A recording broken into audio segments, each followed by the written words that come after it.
You prevent a heart attack from happening by controlling what those risk factors are.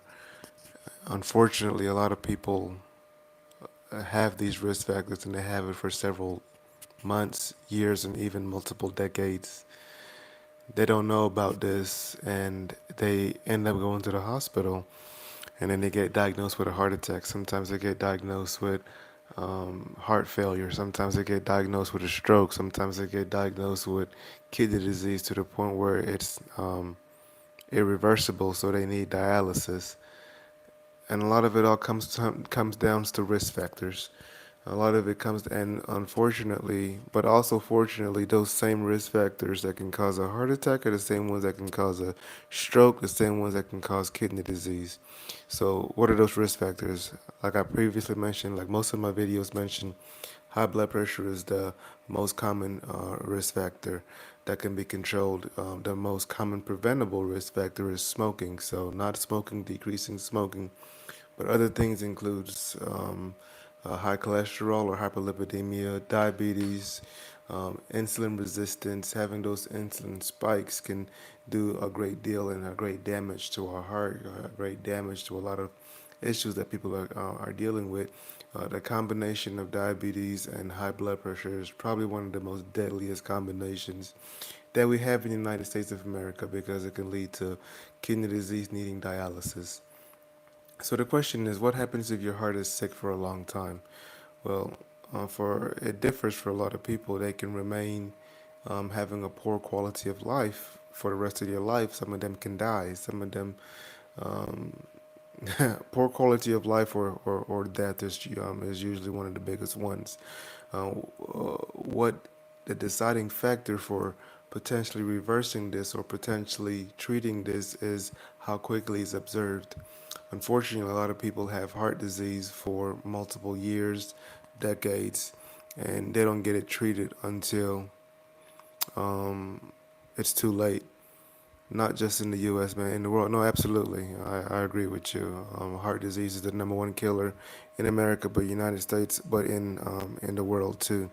But a lot of people have these symptoms and they don't get it treated for a long time, and then by the time they get to the hospital, they wanted to get it treated, but unfortunately, the treatment plans is different.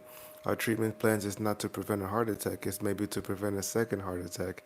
It's maybe to prevent the stroke from getting worse. It's maybe to delay the onset of needing dialysis. So understanding what these risk factors are, if there's one thing that I could want people to focus on, is their blood pressure, their weight. A lot of times they come side by side.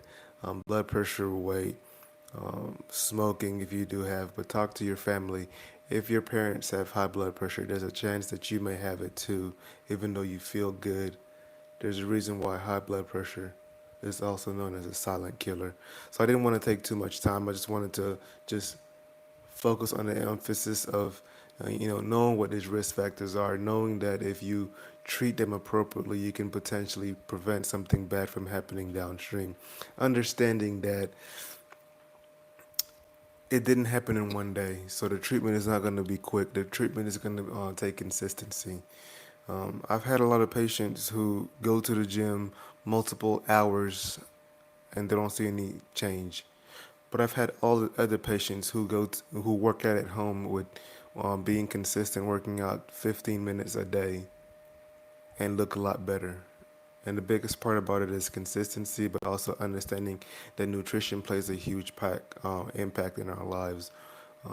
Watching what you're eating, the DASH diet, the Mediterranean diet, watching the amount of processed foods. There are even some labels now in some foods that you're eating that it actually says that it can cause cancer.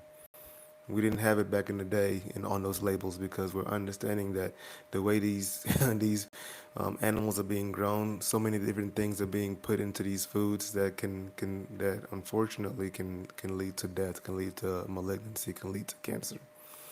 So now I'm just gonna try to answer as many questions as possible. It may not be that many, but I'll do my due diligence. So the question is, my partner has a family history of high blood pressure, and she ignored it for a long time. Finally managed to convince her to get it treated. Absolutely. Once again, high blood pressure, hypertension is known as a silent killer. Unfortunately, people don't typically have symptoms of it until they go to the hospital and get diagnosed with a stroke, heart attack, heart failure. Um, that's why it's important to at least go see your primary care at least once a year, get your blood pressure checked from it, and listen to your body, listen to your family history. If a lot of people are having high blood pressure in your family, you may want to get it checked, even if you are at adequate weight. I had high blood pressure in my 20s, and I was in my tip-top shape because of a strong family history. So, due diligence, listen to your body, focus on yourself, decrease the amount of stress. Stress is not preventable, but the way that your body handles it can be. You can focus on trying to get as much rest. I need to listen to my own self as much as possible.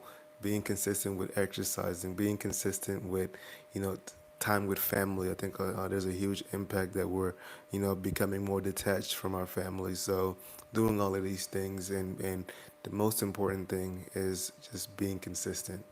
So if you guys have any questions, I'm on all the platforms under the same name. Shoot me a message and I'll do my best to answer it, and if possible, make a video from it to be able to help people in numbers. Thank you.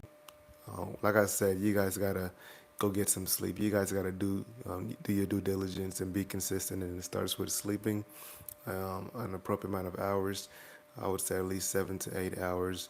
Anything more may be unnecessary. Anything less may be detrimental to your health. Take time for your body. Take time for your mind. Mental health is one of the biggest things that's impacting a lot of us now. So we have to, just like we're trying to treat our health, we have to treat our mind too. Dr. Isang here. Thank you. Good night.